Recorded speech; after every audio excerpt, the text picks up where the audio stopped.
안녕하세요. 내 변호사 박주연 변호사입니다. 많이 물어보시는 질문들이 임대차 계약에서 계약을 갱신을 하려고 하는데 임대인에게 내용 증명을 보내야 하느냐, 아니면은 부동산 매매 계약을 했는데 이 매매 계약을 해제하려고 하면은 내용 증명을 보내야 되느냐, 또 소송을 제기를 하려고 하는데 아니면은 고소장을 접수를 하려고 하는데 상대방에게 먼저 내용 증명을 보내고 시작하는 것이 맞느냐, 이런 것들을 많이 질문을 하시는데요. 내용 증명은 언제 보내는 것이고 또 왜 보내는 것이고 그 효력은 무엇인지 오늘은 내용 증명에 대해서 얘기해 보도록 하겠습니다.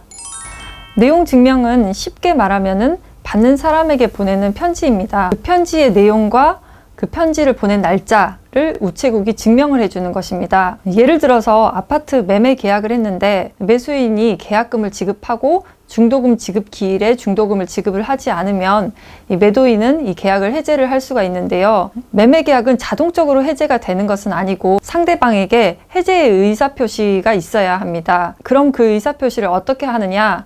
이것을 내용 증명으로 하면 되는데요. 매수인에게 중도금 지급 기일이 경과하였으나 중도금을 지급하지 않아서 이 매매 계약을 해제하겠다라는 내용으로 내용 증명을 보내면 되는 것입니다. 그러면 해제 의사표시를 하였고 그런 의사표시가 상대방에게 도달을 하였고 그 해제 의사표시가 언제 이루어진 것인지가 증명이 되는 것입니다. 그러면 문자로 하거나 아니면은 전화로 하면서 녹음을 하면 안 되느냐? 당연히 내용 증명 대신 이것도 가능합니다. 그런데 어떤 의사표시를 하면 이 의사표시가 상대방에게 도달을 해야 되는데 만약에 문자로 했는데 상대방이 그 문자를 받고도 답을 하지 않거나 아니면은 카톡을 보냈는데 일은 사라졌는데 답을 하지 않을 수가 있죠. 만약에 문자로 한 경우에 상대방이 문자를 읽거나 아니면 카톡을 보냈는데 카톡에 일이 사라졌거나 했는데 상대방은 나는 그런 카톡이나 문자를 받은 사실이 없다, 폰을 잃어버렸다 라든지 아니면은 그 카톡이 조작됐다 라고 주장을 할 수가 있겠죠. 제 소송 경험상 이런 주장까지 하는 사람은 없었지만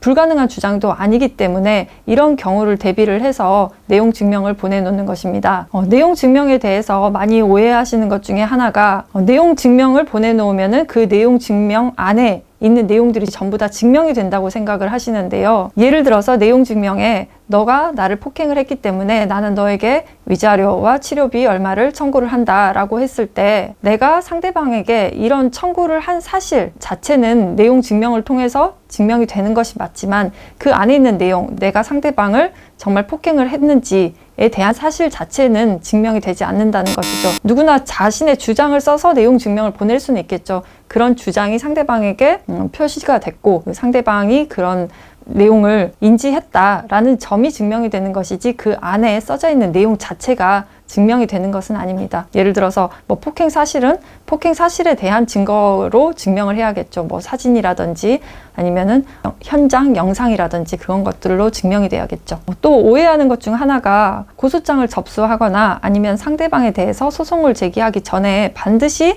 내용 증명이 먼저 선행되어야 한다라고 생각을 하시는데요. 이런 고소장이나 소송 전에 내용 증명을 보내는 이유는 일단 시작하기 전에 상대방을 압박하기 위한 것이고 선택적인 것이고 필수적인 것은 아니기 때문에 바로 고소장이나 소송을 시작하셔도 되겠습니다. 만약 내용 증명을 분실한 경우에는 우체국에서 환불을 3년 동안 보관을 하고 있기 때문에 우체국에 교부 신청을 하면 됩니다.